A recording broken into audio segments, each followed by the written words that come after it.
ಈ ಒಂದು ಪತ್ರಿಕಾಗೋಷ್ಠಿಯ ಉದ್ದೇಶ ಈಗಾಗಲೇ ತಮಗೆಲ್ಲ ಗೊತ್ತಿದೆ. ಸರ್ಕಾರ 4/4/2025 ವಾಸ ದೃಢೀಕರಣ ಪತ್ರವನ್ನು ಸಲ್ಲಿಸಿದ ನಂತರ ವಿದ್ಯುತ್ ಸಂಪರ್ಕವನ್ನು ಕೊಡಬೇಕು ಅಂತ ಒಂದು ಆದೇಶವನ್ನು ಮಾಡಿ ರಾಜ್ಯದಲ್ಲಿ ಸುಮಾರು 16 ಲಕ್ಷಕ್ಕೂ ಅಧಿಕ ಕಟ್ಟಡಗಳಿಗೆ ವಿದ್ಯುತ್ ಸಂಪರ್ಕವೂ ಇಲ್ಲ. ಅದರ ಒಂದು ನಿರಂತರ ಹೋರಾಟದ ಪ್ರತಿಫಲ ನಾವು ಮಾನ್ಯ ಮುಖ್ಯಮಂತ್ರಿಗಳು, ಉಪಮುಖ್ಯಮಂತ್ರಿಗಳು, ಇಂಧನ ಸಚಿವರು ಹಾಗೆ ಇಂಧನ ಇಲಾಖೆ ಹಲವಾರು ಅಧಿಕಾರಿಗಳನ್ನು ಭೇಟಿ ಮಾಡಿದು. ಏನು ಸುಪ್ರೀಂ ಕೋರ್ಟ್ ಆದೇಶ ಬಂದಿದೆ ಅದರ ಹಿಂದೆ ಯಾವ್ಯಾವ ಅಪ್ಲಿಕೇಶನ್ನು ಅಥವಾ ತಾತ್ಕಾಲಿಕ ವಿದ್ಯುತ್ ಸಂಪರ್ಕ ಹೊಂದಿದ್ದಾರೆ ಅವರಿಗೆ ವಿದ್ಯುತ್ ಸಂಪರ್ಕವನ್ನು ನೀಡಬೇಕು ಅಂತ ನಾವು ಮನವಿಯನ್ನು ಕೊಟ್ಟು ಒಂದು ಪತ್ರಿಕಾಗೋಷ್ಠಿಯನ್ನು ಸಹ ಮಾಡಿದ್ದು. ಎಲ್ಲ ಹಲವಾರು ಪತ್ರಿಕಾ ಮಾಧ್ಯಮದವರು ಹಾಗೂ ದೃಶ್ಯ ಮಾಧ್ಯಮದವರು ಅದರ ಬಗ್ಗೆ ಹಲವಾರು ವಿಟಿಗಳನ್ನು ಸಹ ಮಾಡಿ ಅವರ ಪ್ರಚಾರಗಳನ್ನು ಮಾಡಿದ್ರು. ಕೊನೆಗೆ ಕಳೆದ ಅಧಿವೇಶನದಲ್ಲಿ ನಾವೊಂದು ಸಭೆಯನ್ನು ಮಾಡಿ ಸದಸ್ಯರ ನಡೆ ಶಾಸಕರ ಭೇಟಿ ಕಡೆ ಅಂತ ಒಂದು ಕಾರ್ಯಕ್ರಮವನ್ನು ಮಾಡಿ ಒಂದು ವಾರದಲ್ಲಿ 188 ಶಾಸಕರಿಗೆ ಮನವಿಯನ್ನು ಕೊಟ್ಟು ಆ ಒಂದು ಪ್ರತಿಫಲವಾಗಿ ಆ ಹಿಂದೆ ಬೆಂಗಳೂರಲ್ಲಿ ನಡೆದಂಥ ಅಧಿವೇಶನ ನಾವು ಅಕ್ಟೋಬರಲ್ಲಿ 88 ಶಾಸಕರು ಚುಕ್ಕೆ ಪ್ರಶ್ನೆಯಲ್ಲಿ ಇದನ್ನು ಕ್ವಶನ್ ಮಾಡಿದಾಗ 30-40 ನಿವೇಶನಕ್ಕೆ ವಾಸ ದೃಢೀಕರಣ ಪತ್ರದಿಂದ ಒಂದು ವಿನಾಯಿತಿಯನ್ನು ಕೊಟ್ಟರು. ಅಂದರೆ 1200 ಸ್ಕ್ವೇರ್ ಫೀಟ್ ಒಳಗಡೆ ಇರುವಂಥ ಕಟ್ಟಡಗಳು 3 ಫ್ಲೋರ್ ಅಥವಾ ಸ್ಟಿಲ್ಟ್ ಪ್ಲಸ್ 3 ಫ್ಲೋರ್ಗೆ OCಯಿಂದ ವಿನಾಯಿತಿಯನ್ನು ಕೊಟ್ಟರು. ಅದು 3 ಹಂತದಲ್ಲಿ ಕೊಟ್ಟರು. ಫಸ್ಟ್ ಗ್ರೇಟರ್ ಬೆಂಗಳೂರು ಮಾಡಿದ್ರು, ಅದಾದ 1 ತಿಂಗಳಿಗೆ ಇತರೆ ಮಹಾನಗರ ಪಾಲಿಕೆ ಹಾಗೂ ಪಟ್ಟಣ ಪಂಚಾಯಿತಿಗಳಿಗೆ ಕೊಟ್ಟರು. ಡಿಸೆಂಬರಲ್ಲಿ ಗ್ರಾಮಾಂತರಕ್ಕೂ ಸಹ ಸೇಮ್ ಆದೇಶವನ್ನು ಕೊಟ್ಟರು. ಈ ಆದೇಶಗಳು ಕೇವಲ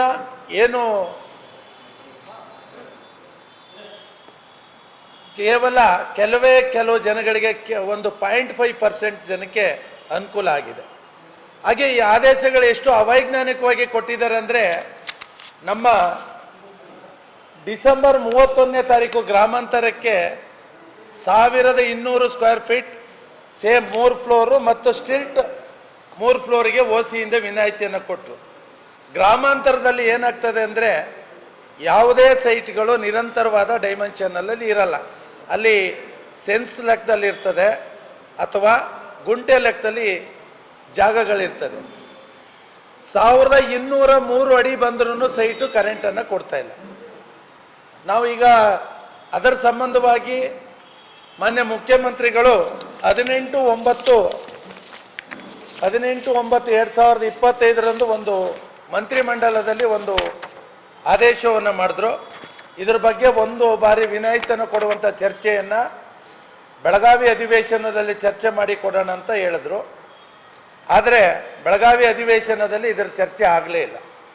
ಒನ್ ಟೈಮ್ ರಿಲ್ಯಾಕ್ಸೇಷನ್ಗೆ ನಾವು ಬೆಳಗಾವಿ ಅಧಿವೇಶನದಲ್ಲೂ ಸಹ ಮಾನ್ಯ ಮುಖ್ಯಮಂತ್ರಿಗಳು, ಉಪಮುಖ್ಯಮಂತ್ರಿಗಳನ್ನ ಭೇಟಿ ಮಾಡಿ ತಾವುಗಳು ಬೆಳಗಾವಿ ಅಧಿವೇಶನದಲ್ಲಿ ಇದನ್ನು ಚರ್ಚೆ ಮಾಡಿ ಒನ್ ಟೈಮ್ ವಿನಾಯಿತಿಗೆ ಹೇಳಿದ್ರಿ ಅಂತ ಮುಂದೆ ನೋಡೋಣ ಅಂತ ಹೇಳಿದ್ದಾರೆ.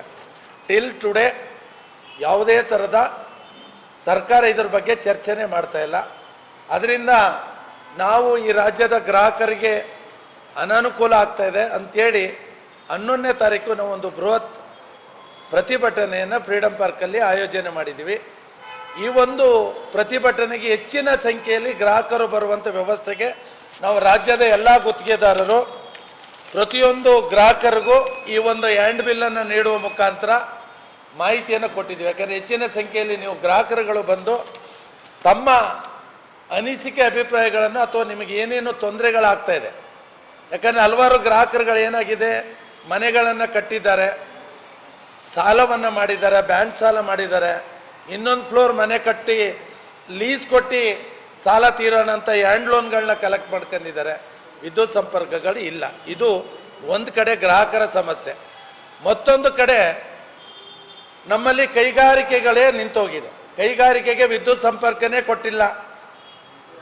ಸಣ್ಣ ಸಣ್ಣ ಕೈಗಾರಿಕೆಗಳು 10 HP 20 HP ಯಾವುದೋ ಒಂದು ಸ್ಮಾಲ್ ಸ್ಕೇಲ್ ಇಂಡಸ್ಟ್ರಿ ಮಾಡ್ತಾನೆ. ರೋಜ್ಗಾರ್ ಯೋಜನೆಯಲ್ಲಿ Pradhan Mantri MSME ಸ್ಕೀಮಲ್ಲಿ without cholesterol loan ಕೊಡ್ತಾ ಇದ್ದಾರೆ, ಕರೆಂಟ್ ಕೊಡ್ತಾ ಇಲ್ಲ. ಕಳೆದ ಸುಮಾರು 10 ತಿಂಗಳಾಯಿತು. 11 ತಿಂಗಳಿಂದ ಯಾವುದೇ ಒಂದು ಸ್ಮಾಲ್ ಸ್ಕೇಲ್ ಇಂಡಸ್ಟ್ರಿಗೆ ವಿದ್ಯುತ್ ಸಂಪರ್ಕವನ್ನು ಕೊಟ್ಟಿಲ್ಲ. ಓದಿಸಬೇಕು ಅಂತ ಹೇಳ್ತಾರೆ. ಇದಕ್ಕೆ ಮಿಗಿಲಾಗಿ ಇನ್ನೊಂದು ಆಶ್ಚರ್ಯ ಏನು ಅಂದರೆ, ಒಬ್ಬ ರೈತ ತನ್ನ ಜಮೀನಿನಲ್ಲಿ ಒಂದು ಕೋಳಿ ಫಾರಂ ಅಥವಾ ಒಂದು ಕೌಶೆಡ್ ಅಥವಾ ಕೃಷಿಗೆ ಸಂಬಂಧಪಟ್ಟಂತೆ ಯಾವುದೇ ಸಾಕಾಣಿಕೆಗಳನ್ನು ಮಾಡೋಕ್ಕೋದ್ರೂ ಅಲ್ಲಿಗೂ ವಿದ್ಯುತ್ ಸಂಪರ್ಕವನ್ನು ಕೊಡ್ತಾ ಇಲ್ಲ.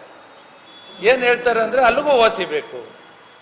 ನಾವು ಪಿ ಡಿ ಒಗಳು ಅಥವಾ ವಿಲೇಜ್ ಅಕೌಂಟೆಂಟ್ಗಳನ್ನ ಕೇಳಕ್ಕೆ ಹೋದರೆ ಗ್ರಾಹಕರು, ನಾವೆಲ್ಲ ಇಂಜಿನಿಯರ್ ಓದಿಲ್ಲಪ್ಪ, ನಿನ್ನ ಕಟ್ಟಡ ಟೆಕ್ನಿಕಲಿ ಸ್ಟ್ರಾಂಗ್ ಇದೆ ಅನ್ನೋದನ್ನು ನಾವು ಸರ್ಟಿಫೈ ಮಾಡೋಕ್ಕೆ ಬರಲ್ಲ, ಹಾಗೆ ಸರ್ಕಾರದಿಂದ ನಮ್ದು ಯಾವುದೇ ಮಾರ್ಗದರ್ಶನ ಬಂದಿಲ್ಲ ಅಂತ ಹೇಳ್ತಾರೆ.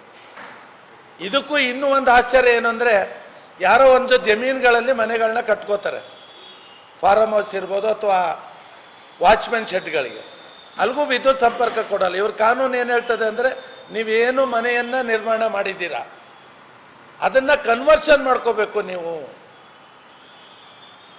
ಕನ್ವರ್ಷನ್ ಮಾಡ್ಕೊಂಡ್ರೆ ಓಸಿ ಕೊಡ್ತೀವಿ ಅಂತ ಹೇಳ್ತಿದ್ದಾರೆ. ಇದು ಯಾವ ಕಾನೂನು, ಇದು ಯಾವ ನಿರ್ಧಾರಗಳು ಒಂದು ಗೊತ್ತಿಲ್ಲ. ನಾವು ಯಾವತ್ತೂ ಸುಪ್ರೀಂ ಕೋರ್ಟ್ ಆದೇಶದ ವಿರುದ್ಧವಾಗಿ ನಾವು ಮಾತಾಡ್ತಾ ಇಲ್ಲ, ಅಥವಾ ಇದು ಸುಪ್ರೀಂ ಕೋರ್ಟ್ ಆದೇಶಕ್ಕೆ ನಾವು ಗೌರವವನ್ನು ಕೊಡ್ತೀವಿ. ಏನು ಡಿಸೆಂಬರ್ 12, 2024 ಆದೇಶ ಆಗಿದೆ.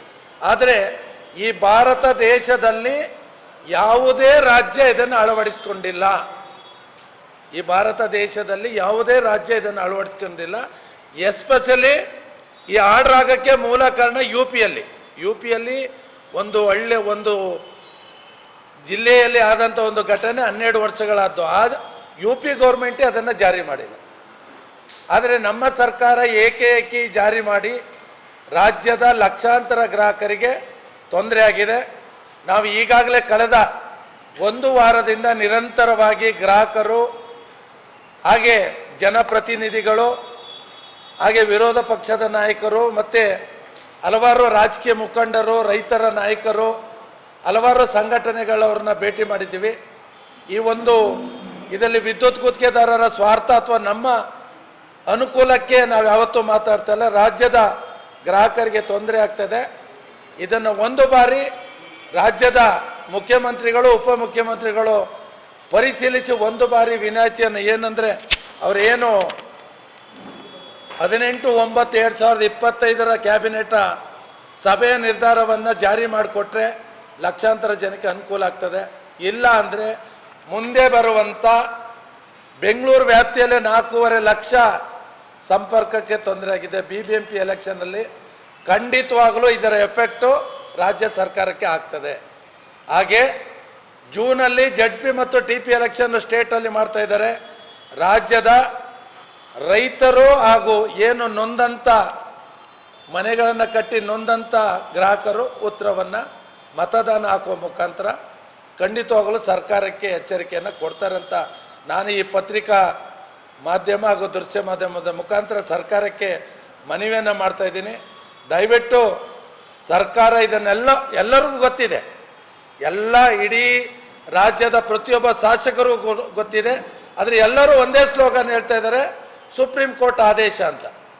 ಸುಪ್ರೀಂ ಕೋರ್ಟ್ ಆದೇಶದ ಹಿಂದಲ್ಲ, ಅಂದರೆ ಅದರ ಹಿಂದೆ ಇದ್ದಂಥ ಕಟ್ಟಡಗಳಿಗೆ ವಿದ್ಯುತ್ ಸಂಪರ್ಕವನ್ನು ಕೊಡಿ ಫಸ್ಟು.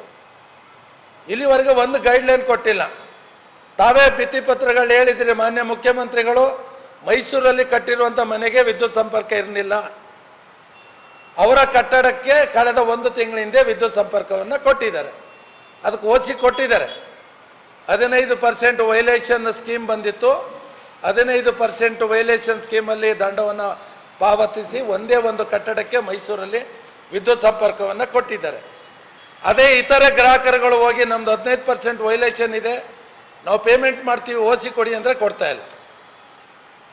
ಅದರಿಂದ ನಾನು ಇವತ್ತು ಈ ಒಂದು ಪತ್ರಿಕಾಗೋಷ್ಠಿಯ ಕರೆದು ಉದ್ದೇಶ ಏನಂದರೆ, ಈ ಒಂದು ಪ್ರಮುಖವಾದ ವಿಷಯಕ್ಕೆ ಏನಾದರೂ ಈ ರಾಜ್ಯದ ಗ್ರಾಹಕರಿಗೆ ನ್ಯಾಯ ಸಿಗಬೇಕು ಅಂದರೆ ತಾವು ಪತ್ರಿಕಾ ಮಾಧ್ಯಮದವರು, ದೃಶ್ಯ ಮಾಧ್ಯಮದವರೇ ಏನಾದರೂ ಒಂದು ವ್ಯವಸ್ಥಿತವಾಗಿ ಪ್ರಚಾರ ಮಾಡುವ ಮುಖಾಂತರ ಗ್ರಾಹಕರಿಗೆ ಅನುಕೂಲ ನೀವು ಮಾಡಿಕೊಡ್ಬೇಕು ಅಂತ ನಾನು ರಾಜ್ಯದ ವಿದ್ಯುತ್ ಗುತ್ತಿಗೆದಾರ ಪರವಾಗಿ ಹಾಗೂ ನಾನು ಸಮಸ್ತ ನಾಡಿನ ಗ್ರಾಹಕರ ಪರವಾಗಿ ತಮ್ಮಲ್ಲಿ ಮನವಿಯನ್ನು ಮಾಡುವ ಉದ್ದೇಶದಿಂದ ಈ ಒಂದು ಪತ್ರಿಕಾ ಗೋಷ್ಠಿಯನ್ನು ಕರೆದಿದ್ದೀವಿ. ತಾವುಗಳು ಹೆಚ್ಚಿನ ವ್ಯವಸ್ಥೆಯಲ್ಲಿ ಒಂದು ಪ್ರಚಾರ ಮಾಡಿ, ಹಾಗೆ 11ನೇ ತಾರೀಕು ತಾವೆಲ್ಲ ಬಂದು ನಮ್ಮ ಒಂದು ಪ್ರತಿಭಟನೆಯನ್ನು ಪ್ರಚಾರ ಮಾಡುವ ಮುಖಾಂತರ ಅನುಕೂಲ ಮಾಡಿಕೊಡ್ಬೇಕಂತ ನಾನು ಮತ್ತೊಮ್ಮೆ ಮನವಿಯನ್ನು ಮಾಡ್ತಾ ಇದ್ದೀನಿ. ರಮೇಶ್, ರಾಜ್ಯಾಧ್ಯಕ್ಷರು KSLEC ಬೆಂಗಳೂರು. ನಮಸ್ತೆ.